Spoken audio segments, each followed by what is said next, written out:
Hello बच्चों, welcome to instant पढ़ाई bye Nitin sir. अब आ गया है 2026 का सेशन। आज हम लोग शुरू करने वाले हैं क्लास 11 से रिलेटेड एक न्यू चैप्टर। एंड ये पूरा का पूरा कोर्स जो है वो फाउंडेशन और जेई मेंस, जेई एडवांस, इन सब से रिलेटेड रहेगा।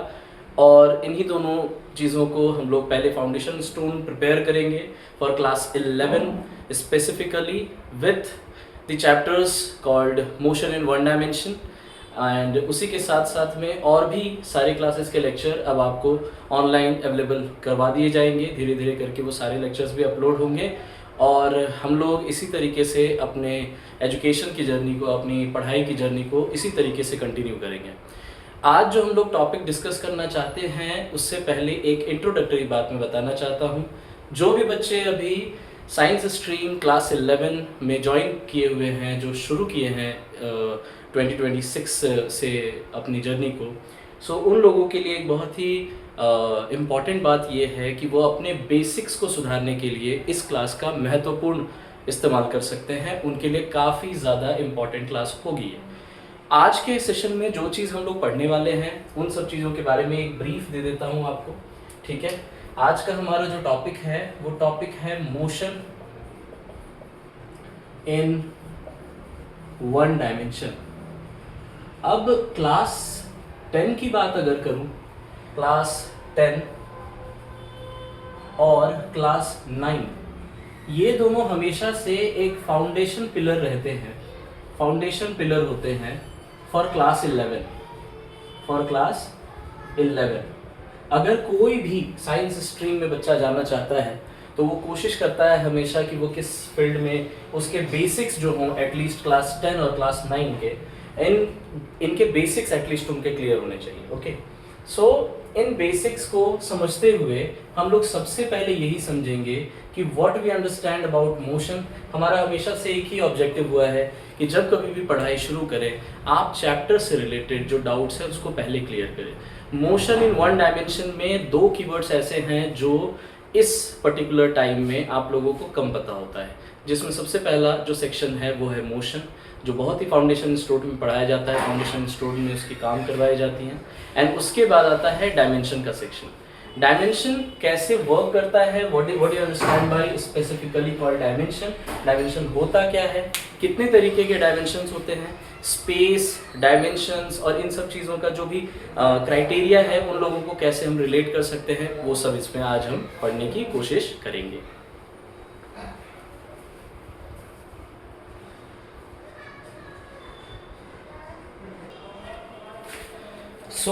आज हम जिन चीज़ों पर सबसे इम्पॉर्टेंट डिस्कशन करने वाले हैं उसमें जो इम्पॉर्टेंट टर्म है दैट इज कॉल्ड डायमेंशन। इस डायमेंशन का पार्ट बहुत ही इम्पॉर्टेंट होता है for class 11 and 12 and further studies अगर आप करते हैं तो उसके लिए भी। तो सबसे पहले इम्पॉर्टेंट बात है what you understand by dimension, correct. So dimension क्या होता है? सबसे इम्पॉर्टेंट चीज़ अगर डायमेंशन से रिलेटेड समझनी है तो आप ऐसे समझो कि किसी भी चीज़ के मोशन, किसी भी चीज़ का पोजीशन, किसी भी चीज़ को समझाने के लिए आप हमेशा डायमेंशंस का यूज़ करते हो। फॉर एग्जांपल किसी भी फिजिकल क्वांटिटी की बात अगर करें, अगर मैं मास की बात करता हूँ, अगर मैं डिस्टेंस की बात करता हूँ, अगर मैं किसी के एक्सेलरेशन की बात करता हूँ, अगर मैं किसी के वेलोसिटी की बात करता हूँ, रिटार्डेशन की बात करता हूँ, किसी भी तरीके के फिजिकल क्वांटिटी की बात करता हूँ, तो वो फिजिकल क्वांटिटी कंसिस्ट करता है डिफरेंट डायमेंशंस को। फॉर एग्जाम्पल अगर मैं स्पीड की बात करता हूँ तो स्पीड का अपना एक डायमेंशन है। क्या है इसका डायमेंशन? तो आप जानते हो स्पीड का डायमेंशन क्या है, मीटर पर सेकेंड। मीटर इसका मतलब होता है लेंथ और पर सेकेंड यानी कि होता है टाइम। सो इसके डायमेंशन में दो चीजें आती है, एक आता है लेंथ और एक आता है टाइम। टाइम डिवीजन में है इसलिए टू द पावर -1। सिमिलरली अगर वेलोसिटी की बात करेंगे तो वेलोसिटी का सेम ही डायमेंशन होता है, इसमें दिमाग ही नहीं लगाना। अगर मैं बात करूंगा डिस्टेंस की, ठीक है, अगर मैं बात करता हूँ डिस्टेंस के, डिस्टेंस का डायमेंशन क्या होता है, मीटर। मीटर क्या है, लेंथ, तो डायमेंशन क्या हुई मेरे पास में, लेंथ। अब इसी तरीके से जो डायमेंशंस का पैरामीटर है, उन डायमेंशंस के पैरामीटर को समझने के लिए जरूरी है कि आप कितने तरीके का डायमेंशन होता है पहले वो समझें। सबसे पहले मैं डायमेंशंस के टाइप आपको समझा देता हूँ। डायमेंशन के टोटल 3 टाइप्स होते हैं। आज का हमारा मेजर जो और एक और बात मैं साथ साथ में आपको बताना चाहता हूँ, मैं हमेशा कोशिश करूँगा कि जो वीडियो है वो काफ़ी short, crisp and to the point हो। अगर आपको कभी भी कोई भी टॉपिक से रिलेटेड एकदम डायमेंशन के बारे में जानना है तो बड़ा कोर टॉपिक है ये, बहुत ही फाउंडेशनल टॉपिक है ये। अगर आप उसके बारे में जान गए तो आप काफ़ी हद तक रेलिवेंट हो जाएगा आपके लिए ये टॉपिक। ओके, अब अगर मैं सारी चीज़ों को एक जगह पर अगर वैसा होगा, वैसी आपकी नीड होगी तो आप वो भी बता सकते हैं, मैं उस हिसाब से भी कलेक्टिव फॉर्म में एक लेक्चर बनाऊं। लेकिन अभी फ़िलहाल मेरा ऑब्जेक्टिव है कि मैं चाहता हूं कि हर एक वो कोर टॉपिक जिसको लेकर के बच्चे कंफ्यूज ज़्यादा रहते हैं, जिसको लेकर के उनकी क्यूरियोसिटी रहती है लेकिन वो जान नहीं पाते, मैं उस तरीके के टॉपिक पर भी फोकस कर रहा हूँ। आज का हमारा मेजर टॉपिक है डायमेंशन। डायमेंशन के जो टाइप्स होते हैं पहले मैं उसकी बात करता हूँ। डायमेंशन के टोटल जो टाइप्स होते हैं वो हैं टोटल 3 टाइप्स जो आप हमेशा से पढ़ते आते हो। 1D यानी 1 डायमेंशन, 2D यानी 2 डायमेंशन और 3D यानी 3 डायमेंशन। इन तीनों का एग्जाम्पल आप पहले से कई हद तक इन तीनों का डायमेंशन, इन तीनों के एग्जाम्पल्स के बारे में थोड़े बहुत रेलिवेंट हो।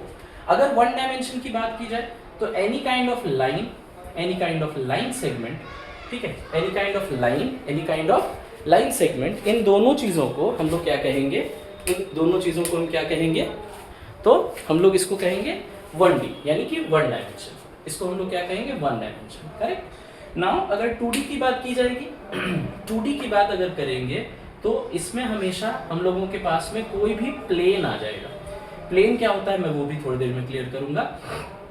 इसके एग्जाम्पल में सबसे अच्छा एग्जाम्पल आता है स्क्वायर, है ना, सर्कल, ट्राइंगल्स, इट। अगर मैं 3D की बात करूं, ओके, सो 3D की अगर बात करूं, सो 3D में जो चीज़ें आती हैं वो 3 डायमेंशन वाली आ जाती हैं।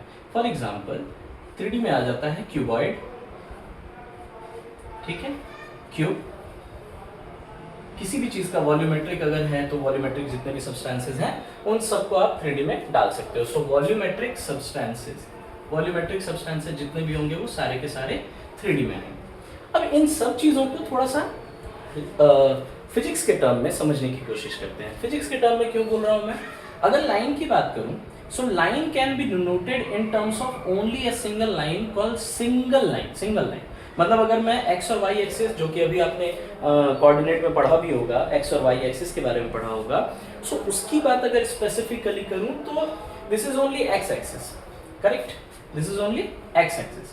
तो एक्स एक्सिस के अलोंग में सिर्फ एक लाइन चल रही है, एक लाइन चली जा रही है। फॉर एग्जाम्पल इनफाइनाइट रोड, ठीक है, और can be a railway track जो इनफाइनाइट वे में चली जा रही है, तो उसको आप हमेशा क्या बोलोगे, 1 dimension, because there is nothing called अगर यही चीज ये एक्स एक्सिस में जा रही है तो आप इसको बोल रहे हो 1 डायमेंशन। अगर यही होता कि ये एक्स एक्सिस में भी जा रहा है और वाई एक्सिस में भी जा रहा है, ठीक है। फॉर एग्जाम्पल अगर मैं यहीं पर मैं बात करूं, कोई ऑब्जेक्ट है जिसका मोशन इस प्रकार से ऐसे है, ठीक है, तो इसके हर एक पॉइंट पर अगर आप गौर करोगे तो इसमें एक्स एक्सिस भी है और इसमें वाई एक्सिस भी है, लेकिन अगर इसके किसी एक पॉइंट पे गौर करोगे तो this is only x axis. Similarly अगर वॉल्यूम की बात करेंगे, वॉल्यूमेट्रिक सेंस की बात करेंगे, तो वॉल्यूमेट्रिक सेंस में 3 डायमेंशन होता है, मतलब इसमें एक्स एक्सिस भी है, वाई एक्सिस भी है और जेड एक्सिस भी है।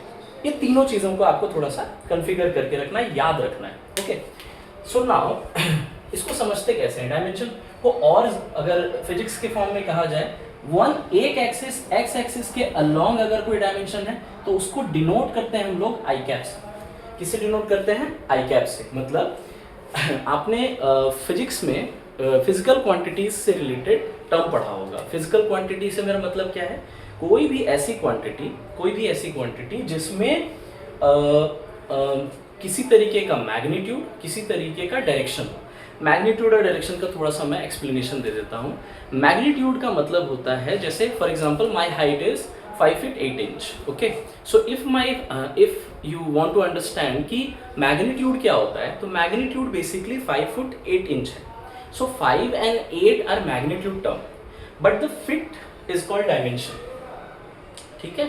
सो इसी तरीके से मैग्नीट्यूड की बात होती है। बट जब हम लोग डायमेंशंस में एक्स वाई जेड को कवर अप करते हैं तो एक्स एक्सिस के अलोंग कोई ऑब्जेक्ट जा रहा है। एक्स एक्सिस के अलोंग जाने का मतलब है it has some kind of direction.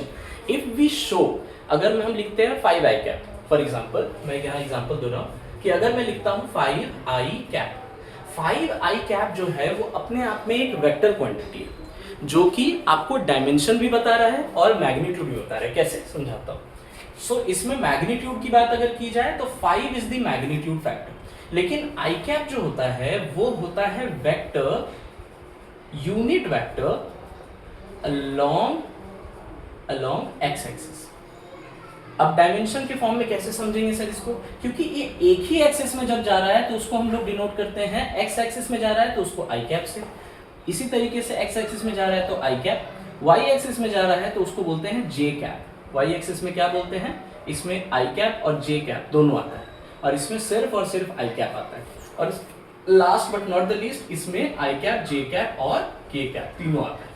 ठीक है, इन तीनों को समझते हैं। ठीक है, तो सबसे पहले वाला सेगमेंट जो था वो आई कैप, मतलब अगर मुझे इसके डायरेक्शन की बात करनी हो, जैसे मैंने यहाँ भी आपको एक पॉइंट बोला, सपोज करो यहाँ एक पॉइंट है 3,1, एक पॉइंट है जहां पर कोई ऑब्जेक्ट खड़ा है दैट इज 3,1। तो इसको अगर मुझे इसके डायरेक्शन को बताना होगा तो मैं क्या लिखूंगा, इसी चीज को मैं लिखूंगा यहाँ पर 3 आई कैप प्लस 1 जे कैप। इसका मतलब ये हुआ कि 3 आई कैप मतलब x एक्सिस पर ये कहाँ है, x एक्सिस पर ये कहाँ है 3 पर है, और y एक्सिस पर ये कहाँ है 1 पर है। ठीक है, तो 1 एंड 3 x एक्सिस पे है 3 आई कैप हो गया, और 1 y एक्सिस पे है तो वहाँ 1 जे कैप हो गया। एंड सिमिलरली अगर यहाँ कोई पॉइंट, किसी भी पॉइंट को अगर देते हो तो 3:1:2 दे दिया मान लो, तो इसी चीज को 3D में अगर आप लिखोगे तो लिखोगे 3 आई कैप प्लस 1 जे कैप प्लस 2 के कैप। यहाँ से आप किसी भी ऑब्जेक्ट को स्पेसिफाई कर सकते हो, किसी भी ऑब्जेक्ट के पोजीशन को स्पेसिफाई करने के लिए आप डायमेंशन का यूज करते हो। डायमेंशंस इसी रूप से दिखाने के लिए हमेशा होते हैं। This is how you can show the dimensions वाला part. So last but not the least एक बार इसको कंपाइल करते हैं। कंपाइलेशन में सबसे इंपॉर्टेंट बात क्या याद रखना है, डायमेंशन क्या होता है, डायमेंशन किसी भी फिजिकल क्वांटिटी को समझने के लिए, फिजिकल क्वांटिटी को मेजर करने का वे होता है। ठीक है, अब फिजिकल क्वांटिटी को मेजर करने के लिए 3 डायमेंशन की बात की गई है, 1D, 2D and 3D।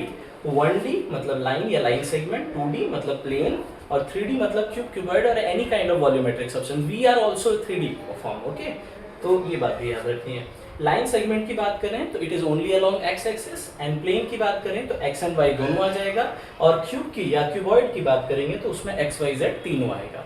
So this is how the complete dimension का part is involve. Next time जब हम लोग डायमेंशन से आगे बढ़ेंगे तो हमारा ऑब्जेक्टिव और क्लैरिटी लेगा, हमारा फाउंडेशन इस हिसाब से ही बिल्ड करेगा। आई होप कि आपको ये सारी चीज़ें कंसाइज फॉर्म में समझ आई होंगी। अगर किसी भी तरीके का कोई डाउट है तो आप अपने डाउट्स को बता सकते हैं, मैं उसी हिसाब से फिर और भी अपने पार्ट्स को, अपने नॉलेजेबल पार्ट को और आपको एक्सप्रेस कर पाऊंगा और चीज़ों को क्लियर कर पाऊंगा। I hope it is valuable for you, it is valuable for everyone. ठीक है, so start the journey with lots of blessings and good luck. So all the best. Thank you.